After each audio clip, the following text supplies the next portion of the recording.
Hi folks, I'm Sergey Lemberg. I run Lemberg Law, a consumer law firm that sponsors the website lemonjustice.com. We don't charge consumers for our services, and we've recovered more than $30 million from more than 10,000 clients. If you have a new car and you suspect it's defective, you may be protected under your state's lemon law.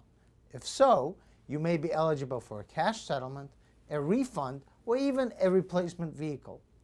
I'd like to explain to you one aspect of lemon law, the difference between the number of repairs and the total days out of service. Pennsylvania lemon law says that a new car is covered if it meets one of these conditions: 4 repair attempts for the same problem, or out of service for a total of 30 days or more for unrelated problems. It's important to know the difference. Say your engine overheats and you take it to the dealer once, twice, third time, fourth time.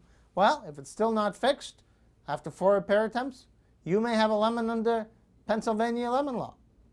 But you might also have a lemon if a bunch of different things go wrong. For example, if you bring it in twice for the transmission, and twice for the electrical problem, and twice for something else, but regardless, the total is 30 days or more, you may have a lemon under Pennsylvania lemon law. Does your new car qualify as a lemon? There's only one way to find out. Give us a call today. Lemon laws have deadlines, and you wouldn't want to miss yours.